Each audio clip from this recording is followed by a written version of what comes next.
The Senate Transportation, identify yourself for the record. Indeed, I'm Christopher King. I'm pleased to be here. Mr. Chairman, distinguished members of the committee. I have a handout which I have forwarded to your emails previously, so those should be a matter of public record should your constituents ask for it. But I would like to forward that at this point. Watch the wire. Yep, thank you. Just hand it to her, she'll pass them on. Indeed, very well. I'd like to open my comments this morning as a former Assistant Attorney General myself and as someone who is sponsoring legislation right now with the Senator in Massachusetts by saying that I am indeed sorry for your loss as a brother. I'm sorry for your loss as a son and your loss as a fiancé. But that is not going to temper my remarks right now and what I have to say about the facts of this situation. I would say, Mr. King, that we need to stay to the context of the legislation that's being proposed. Oh, I am going to do just that. Thank you. Yes. You don't feel, there's no need to admonish me or anything like that. I know what I'm going to say here, and I'm going to take care of this, all right? Thank you. Sir. Well, just remember, I'm the chairman of the committee. Oh, I'll treat you with all due respect, and I ask you to do the same for me. Thank you. Now, first of all, I would like to address a certain comment that was just made a few minutes ago by Chief Smith, who has said things that I have, agreed with previously. He said that Chief McKay was attempting to arrest Rico Kenny. We have no proof of that. We don't know what he was doing because he was incommunicado. Okay, that's a fact.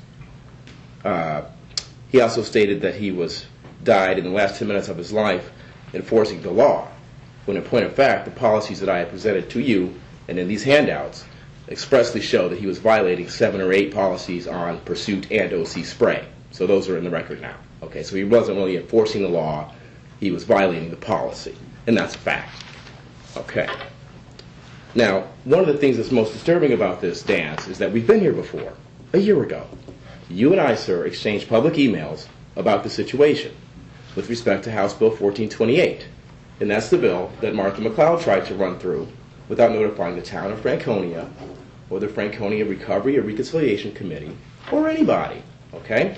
And what was the outcome of that? Almost a year ago to this date, I quote, "The committee unanimously supports that when the local communities feel that the time is right, an appropriate section of state highway should be dedicated to the fallen police officer, Corporal Bruce McKay." Unanimous vote 15-0, okay? None of the sponsors of this current legislation are from the North Country. None of them are from Franconia. So how did we get there from here? How did we get there from here from there? I don't understand. This is pretty unequivocal. So I would expect that if the communities of Franconia wanted to legislate this, they would send their senators, their representatives forward to do so. They have not. And in fact, they still stand in opposition to it. I get their emails. That's why I knew about this. I made a special trip to come here today to discuss this matter and to provide these documents for you and for this committee. Now, and that's important also because the House that's the government body of the people. The Senate's over here and up here. The House is the will and the soul of the American populace. And the House already clearly spoke about this. Okay? So that should have been that until the community came forward, which it has not done. So I want to quickly discuss on the merits a few reasons why I feel, based on facts, people I've interviewed, documents I've reviewed extensively in the past year, as Casey Sherman has done too, and it'll be out in his book. But in any event, some of the things that I have seen with my own 2 eyes and reviewed thoroughly include that he was told by other law enforcement. Actually, Chief Montminy was told by a certain law enforcement who had been an officer in Franconia that he should be fired and that he was bad news. Well, excuse me, sir, but what does that have to do with this piece of legislation? You don't grant imprimatur to someone who's a bad cop. You don't grant. Well, there's no evidence here that is the case. I like to stick to the issue. Well, you took testimony from people road. about what a good officer he was, and I've got facts about why he wasn't. Okay, so tit for tat. You can't restrict my First Amendment right to say something you don't agree with. I'm not. Okay, then. Your First Amendment rights. All right. Well, yeah, you are. You're saying stick to the legislation before. So they're allowed to say positive things about him, but I'm not allowed to say negative things about him? Is that what you're telling me? Not what I'm saying is okay, then let me complete the legislation at hand. Okay, we are. Okay. Furthermore, I know for a fact by this law enforcement officer, who was a Sugar Hill and Franconia officer, that he recommended that Bruce McKay be fired because he was trouble. I know for a fact that he was taken off of other radio in the area. I know for a fact that a firefighter from Franconia complained about him. I know for a fact that do you have these facts and evidence that you're submitting some documents to the committee? You have them in your emails, and I have linked them to you. Yes, I do have them. You have them in your records. Okay? I have the documents from where the firefighter complained about him. I have the documents from where the firefighter's chief, Harvey Flanders, complained about him. Okay? And Chief Montminy did nothing. I have the documents. I interviewed Miss B, who is a well-respected member of the community, highly educated, holds a criminal justice degree, that claimed that Bruce McKay stuck a non-spec knife near her privates, okay, when she was locked up in the back of a squad car on a DUI case that she beat, all right? So I have that. That went uninvestigated, okay?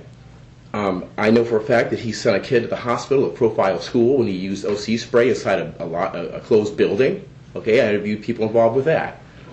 I know for a fact that he violated, he tried to give Bodie Miller a ticket based on hearsay. You know, this man was on a frolicking detour on 511. He was not, in my opinion, acting within the law and in the line of duty. You know, any man who would try to give somebody in the Miller-Kenny clan a speeding ticket based on hearsay has no practical knowledge of the law. You can't do that. And so on the day he died, unfortunately, I have the policies that he violated on pursuit and OC spray. Right here for you. Okay, you've had them for a year. I gave them to you a year ago. You can't intentionally use the vehicle to bump or ram a suspect's vehicle, all right, which he did after Lico had pulled over to the side, all right? You can't overtake him.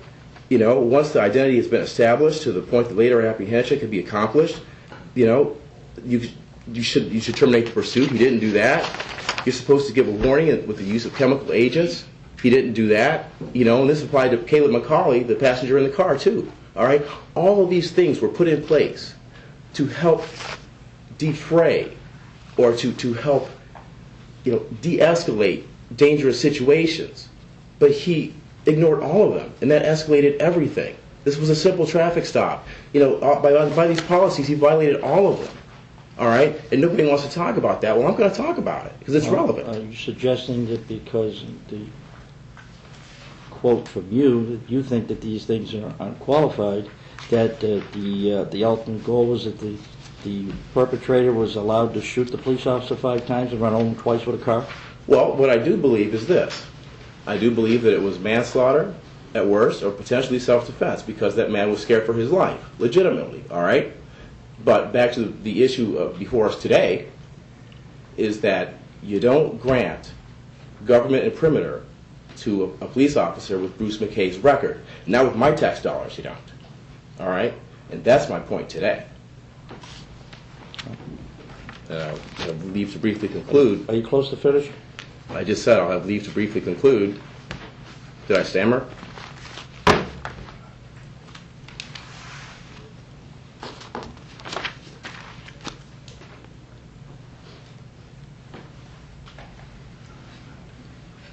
So in essence, it is a very unfortunate thing that we've lost 2 good men on that day.